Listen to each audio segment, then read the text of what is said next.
life happening and God being involved in all of it, the good and the difficult. And knowing that in those things, in all things, God works for our good, as a good parent should work for their children's best at all times. Now, a part of any preacher or speaker's dilemma week by week is knowing that what you're going to speak about has any point of relevance to anybody who's listening. And that's a continual thing. It doesn't stop most, but it is a consideration when you prepare sermons. You think, well, is that just something that I'd like to get off my chest, or is it something that you're revealing through your word that needs to be said? Well, today is not a subject that there's any ambiguity about in terms of being hopefully helpful to you and also a bit of a challenge to you. I want to talk today about guidance, about how it is that we make decisions moving forward as individuals, as collectives, as families, so that we might see that our lives actually reflect the goodness and the grace of God. Now, that's not always an easy thing. If you Google the word guidance and quotes on guidance, it seems like pretty much everybody who is a quotable person has something to say about guidance. One such person said, the truth is that we're all searching, we're all looking for guidance, for mentors, and I am by no means someone to follow. Now, I wonder who said that. It wasn't C.S. Lewis, it wasn't G.K. Chesterton, it wasn't C.H. Spurgeon, it wasn't me, it was this guy. So even Jason Momoa, you're welcome, has a saying on guidance. Everybody has an opinion about guidance, where the best guidance might be. I'll just remove that because you're getting distracted from Big Jace. Regardless of where you are in life, what age you are in life, regardless of who you are in life, guidance is something that we always need. We always need to make wise decisions. And it doesn't seem to stop when we become adults. I thought as a kid, when you became an adult, that you knew everything. Guess what? I became an adult and I know less than I probably did when I was a kid. And all of us need guidance in life. And guidance happens, and it happens in ways that often we don't obviously see. All of us have this deep awareness that left on our own, to our own devices, often we just don't have what it takes to make wise decisions. You'd think that experience would give us all the guidance we need. I was driving to a pastoral situation a couple of weeks ago on a Tuesday morning, freezing cold, and I'm driving to this situation that wasn't particularly unfamiliar to me, but I found myself praying to God, God, give me wisdom in this circumstance. Now, you'd think after 35 years of all kinds of ministry and pastoral situations, I'd kind of know what to do. But I didn't have a clue what to do. Didn't know what to say, didn't know how to respond. And so my prayer as a pastor of some 35 years was, Lord, give me guidance. Help me. So it doesn't matter what our age is or our expertise, or the number of books we've read or written, there comes a time that stuff will happen, life will happen, and it becomes very, very clear to us pretty quickly, I don't know exactly the way I should go. I need guidance. You know, the prophet Jeremiah speaks to this reality in the midst of what was a really tumultuous time for the people of Israel. Jeremiah was a very interesting prophet. He was called the Weeping Prophet, and he wrote a book called Lamentations, which is the lament, the pouring out of his soul. But a circumstance in that way was that Judah, the people of Israel, had been forced into exile in Babylon. Boney M sang a song about it. Do you remember Boney M's song, By the Rivers of Babylon, where we sat down? Anyway, during that period, Jeremiah spoke to the reality of guidance. And in one of the chapters there, in verse 23 of chapter 10, he says to God, I know, O Lord, that the way of man is not in itself. That the way of man is not in itself. That it is not in man who walks to direct his steps. Now just think about those words for a moment. We see words like that and we don't take a lot of convincing to believe them, because that's our experience, if we're honest. We all know that life happens and decisions need to be made, and we want to make decisions that take us forward in life, not backwards. Lord, the way of human beings is not in our control. As mortals, we do not know the way, so we need guidance.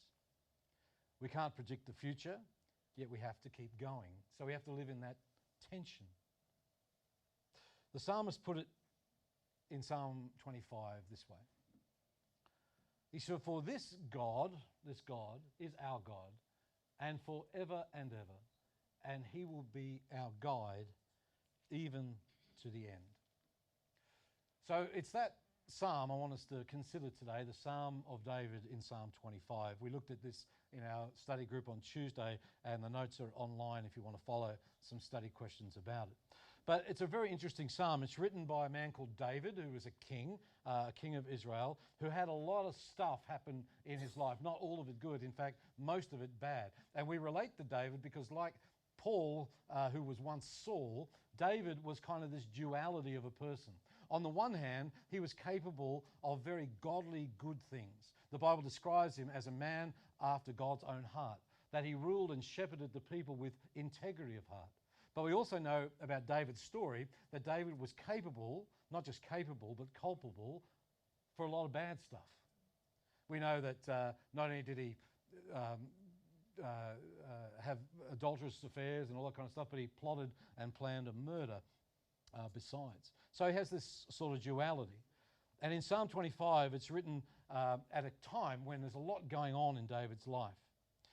And that's an interesting kind of pause there. No matter how difficult our trials are or what their cause, to seek God and his wisdom and trust him is often a difficult discipline to get into. The interesting thing about Psalm 25, you should know, is that Psalm 25 is an acrostic, where each verse begins with a successive Hebrew letter of the alphabet.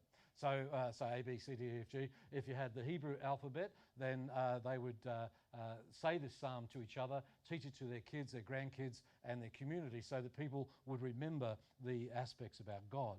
And so they would remember this psalm. The psalms used it, or the psalmist used it, to form and to help people kind of memorize those particular truths about God. But David was this kind of, at times, deceptive character, but he was also a person after God's own heart. And we relate to that because nobody's perfect.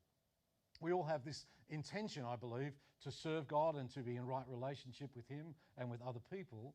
But we also know there's a part of us that turns away from that and says, you know what, I'll just go my own way. And often we can't get out of our own way and chaos ensues. David's life was an adventure, to say the least.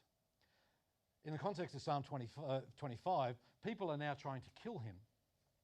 And he doesn't know which way to go. So David asks for guidance. He asks God who would help him know the way that he should walk, even with these very physical threats in his life. So David's prayer begins with some words that are unusual to begin a prayer. He begins the prayer in Psalm 25 like this. To you, O Lord, I lift up my soul. O God, in you I trust. Now, David's situation is that people are physically trying to kill him. They're not, bagging him on Twitter. They're not virtually trolling him. They are there with spears and whatever other implements they could get. They want to end his life. And David is scared. David is uncertain. But he begins his prayer not with a request, but with a statement of trust. He says, to you, O Lord, I lift up my soul, O God, in whom I trust. He doesn't ask God, do I choose option A or option B or D or C? Do I turn to the right? Do I turn to the left? He'll ask that later, but his establishment of prayer is firstly to lift up his soul to the one who is trustworthy enough to lift it to. Now that word soul is difficult to understand. If you Google the meaning of soul, you might get music references, but you'll also get all kinds of philosophical and theological views of what the soul is. But when we boil it down, if you like, a person's soul is that which makes them them, if you like. A person's thoughts, feelings, self, a heart, a will, an intention, a choice. So before what David asks is to be asked, David asks or states that his heart would align with the will and intentions of God's heart.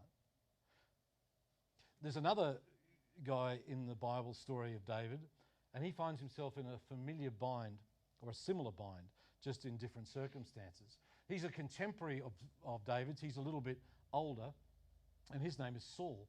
You might remember him. He's not the Saul of the New Testament, but the Saul of the Old Testament. He's the first king of Israel. Israel were a bit annoyed at God that they didn't have a king.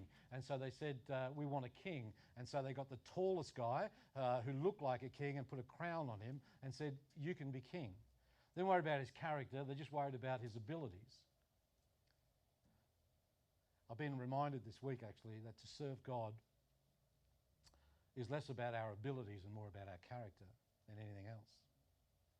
Anyway, Saul is the very first king of Israel. And at one point, Saul gets stuck the same way that David is stuck. He doesn't know what to do next. What had happened was, and there's a weird story in 1 Samuel about it, because the Philistine army were closing in on the Israelites, and Saul was their king. And the Bible tells us that when Saul saw the Philistine army, he was so afraid that his heart beat wildly. I mean, if you had a Fitbit on, it would just be going nuts, you know. It was kind of that sense of panic. He's panicking. So Saul prays to God, but God doesn't answer him. But Saul keeps praying. Saul's desperate to know what he should do. And he actually summons, there's a really weird story in 1 Samuel 28, a medium to bring up a guy who has died, a guy called Samuel, who was a prophet. Samuel speaks to Saul, and this is what he says. Why, Saul, have you disturbed me by bringing me up? What a weird story. This guy has been dead. It's a fair question when you're dead, isn't it? Why have you disturbed me in bringing me up? I do that if I get woken up early, you know, but this guy's been dead. And so he's been summoned up by a medium, and that's a fair question. But Saul responds to him, I am in deep anguish and trouble. The Philistines are at war with me, and God has turned away from me and no longer answers me by prophets or by dreams. So I've called upon you, Samuel, to tell me what I should do. I've called upon you to tell me what I should do. And then Samuel actually explains to Saul why it is that God has done what he has done and not answered him. The Lord has done this very thing to you today because you did not listen to the Lord's voice. Now, it's really important context here. Saul is not a great king at all. Saul doesn't have the duality of David. On the one hand, David is a flawed human being like the rest of us, but has an intention to serve God and has a heart of integrity toward God, right? But falls down on that, as we all do. But Saul doesn't have this peace. He just has this peace. Saul has chosen very purposely the way of power and jealousy and deception and violence and ego. He has no humility at all. He has long given up in his relationship with God. So now Saul is inquiring about the will of God so he can make a choice that benefits who? Saul. So his heart is far from God, but yet he wants God to do for him what he cannot do for himself. Saul cannot know the will of God without first knowing God. And that's really important for us to hear as well. We cannot know the will of God without first knowing God. So there's a key difference about how David asks and how for guidance and how Saul asks for guidance. Saul's intention is survival and escape and his own protection. Saul's intention is to get out of a situation, and he needs an answer quick about how to do that. David's prayer begins with, Lord, I give you my soul. Saul wants to satisfy his own intentions. David gives God his intentions.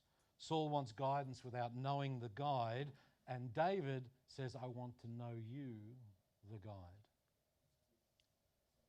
There's a really inconvenient, to use Al Gore's expression, and important truth for us all to learn. So often our prayers are motivated by the wrong intentions and self-centered anxieties that we have not yet offered to God. And we pray that prayer that is motivated by a sense of discomfort and dislike of the pain itself. What would life be like if we prayed more like David and less like Saul? What if we prayed to you, O God? I lift up my soul. I give you my intentions, my motives, even my fears, even the outcome of this thing. I put my trust in you.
So guidance happens, and it happens because, in our context, because we believe that God is involved not just in all things in our life, but he's involved in the guidance of us, and some of that is through his revealed will, and some of it through other means, and there's a whole subject of conversation there. But back to Psalm 25, after David has lifted up his soul, unlike Saul, who wants to keep his soul to himself, but wants the benefits of the giver of that soul, David lifts up his soul and places his trust in God. Now we know that Psalm 25 wasn't the epiphany, if you like, for David, and he lived a very integrated, faithful, unblemished life from Psalm 25 for the rest of his life. He did not. In fact, a lot of the very dark stuff that happened with David happened after Psalm 25 was written. So continual alignment with our hearts before God is something that not only David needed, but you and I need. And gathering and worshipping and reorientating the priorities of our life and our heart is important. But David continues, and he asks this request of God after he has placed his trust in him. He says in this psalm, in verse 4 and 5, make me, that is David, to know your ways, that is God. So that's the proper order of things. David knows who the potter is, who the clay is. He knows who the guide is and who the one being guided is. O Lord, teach me your paths, lead me in your truth, and teach me, for you are the God of my salvation. For you I wait all day long. So David has surrendered this inner life that we talked about. David has proclaimed his trust in basically saying, I surrender to you, God, because God, fundamentally, you are smarter, stronger, more able than I am. And now David can pray with integrity and authenticity. And you notice the language, your ways, God, your paths, your truth. David's desire is to live in this thing, this mysterious thing at times, called the will of God or God's will. God's will is actually can be a tricky thing to understand. It's been a very abused in churches form of manipulation for some. You know, have you had those conversations where somebody says, God has told me to tell you? Oh, okay. I think God would probably want to confirm that with me. There is a time and a place for that, but I've seen that abused and had it abused in my own life a number of times, where people would like to offer an opinion, but if you kind of back it with God's backing, then it ultimately is God's will. We ought to be extremely careful with that stuff with one another, because we never want to utter God's will in the mask of our own will, because that's a dangerous thing to do, not just for the receiver of that word, but the giver of that word. In fact, it got so bad in the first church that Paul had to address the issue in a little church in a place called Ephesus. He said, be careful how you live, not as unwise people, but as wise, making the most of the time because the days are evil. Don't be foolish, but understand what the will of the Lord is. So just because we might have an agenda, it doesn't make it God's will. Just because we have a preference doesn't make it God's will. Just because we like to do church the way we like to do church doesn't make it God's will, you see. The Apostle Paul is not talking about some secret plan that we have to go up into the mountains to discover. To do God's will is then to make the most of the time. It's an interesting Greek word, the word kairos, which has the idea of qualitatively, not quantitatively time.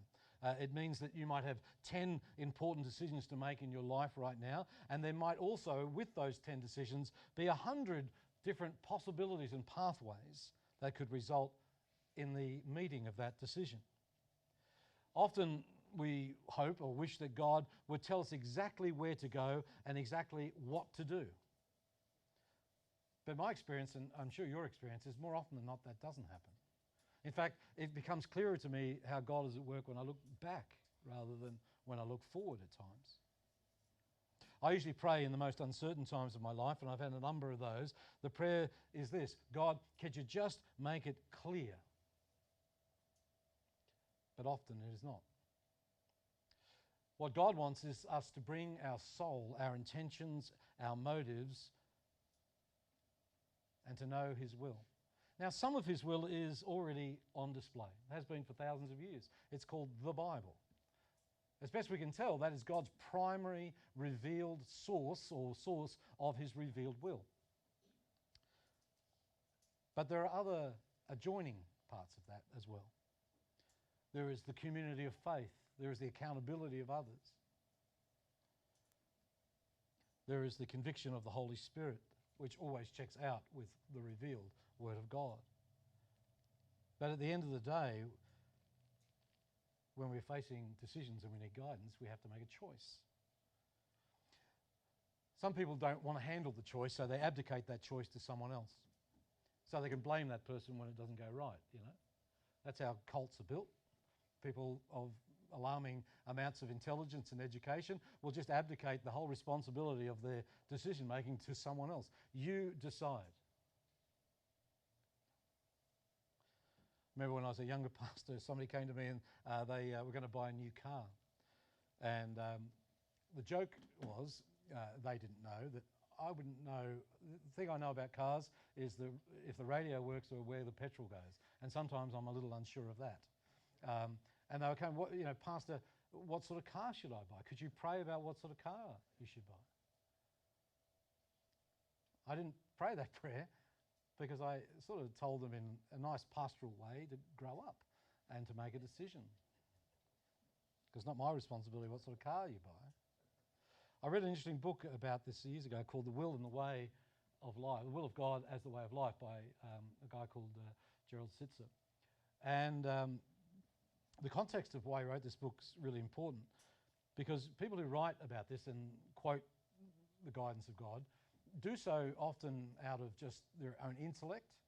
But this guy wrote this book out of his own experience. What had happened was that many years before he wrote this book, Sitzer was in a car accident. He was driving along with his family one day, and he was driving, and a driver of another vehicle who turned out to be under the influence of alcohol severely hit them head on.